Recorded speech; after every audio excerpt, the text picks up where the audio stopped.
Su 4 paia di scarpe prodotte in Italia, uno esce dalle aziende venete. Il distretto calzaturiero della Riviera del Brenta riparte da questo dato per andare a conquistare nuovi mercati e scommette una buona dose di entusiasmo e gioco di squadra sul MICAM di Milano, in programma dal 18 al 20 settembre, a cui parteciperà con 15 aziende e soprattutto con gli allievi del Politecnico Calzaturiero. Il Salone internazionale del settore calzaturiero presenterà 1700 collezioni autunno-inverno provenienti da 30 nazioni diverse e attira nelle 2 tappe annuali migliaia di operatori internazionali, diventando una vetrina formidabile per le 44 aziende venete che interverranno. La squadra rivierasca sarà costituita da Venice Promex, un'agenzia specializzata per le attività internazionali, la Camera di Commercio di Venezia Rovigo, la Confindustria di Venezia Rovigo e il Politecnico Calzaturiero, che mostrerà i suoi allievi all'opera e anche i progetti per prodotti più sostenibili. E la Riviera del Brenta è anche riconosciuta molto per la calzatura di alto prestigio e di lusso che produce, continua a farlo, lo dimostra il fatto che numerosi brand stanno iniziando ancora di più a costruire i propri stabilimenti in un raggio di circa 40 km da Politecnico e diciamo che la parte di sneaker è ampiamente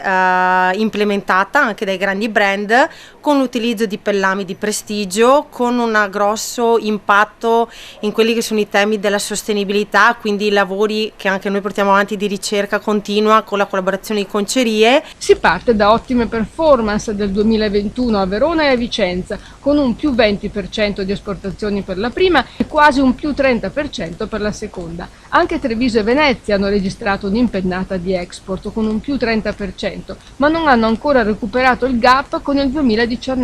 e ora c'è pure il caro bollette. Certo, c'è stato questo rimbalzo tipo tecnico dopo il Covid e quindi vediamo dei numeri importanti che continuano a crescere. Naturalmente tutto questo è frenato in modo importante e lo sappiamo tutti perché ogni giorno vediamo arrivare le bollette ed è uno degli elementi che ci crea difficoltà, soprattutto di prospettiva. Affronteremo un autunno difficile, un inverno ancora più difficile, avete sentito tutti quali sono le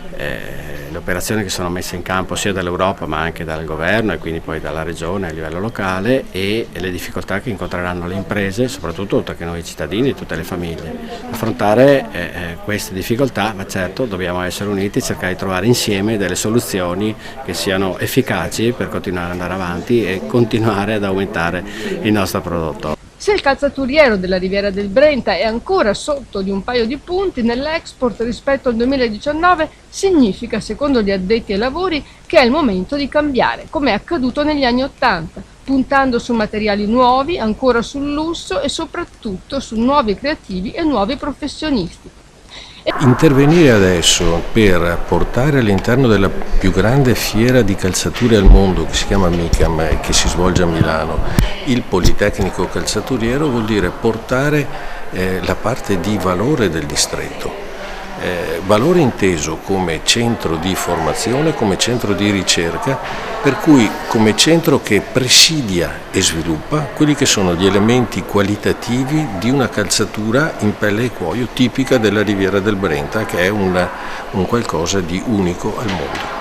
E per dialogare con l'estero ci vogliono gli esperti del settore. È un modo per mostrare e per dimostrare le eccellenze produttive del nostro territorio e quindi quando parliamo della Riviera del Brenta, parliamo del Politecnico e parliamo dell'Acrip è evidente che parliamo di eccellenze, ma sono eccellenze che, come è giusto sia, vanno anche illustrate, vanno dimostrate, ecco quindi la vetrina. Non solo, c'è un altro messaggio che noi riteniamo importante perché a MICAM portiamo assieme all'Acrip per l'appunto anche le scolaresche di studenti che fanno vedere i lavori che portano avanti. Ecco, se c'è un messaggio che noi dobbiamo dare per il nostro futuro è che questo è in mano ai giovani, a dei giovani che però devono essere formati e devono soprattutto predisporsi per dei nuovi lavori che oggi non esistono anche nel settore calzaturiero.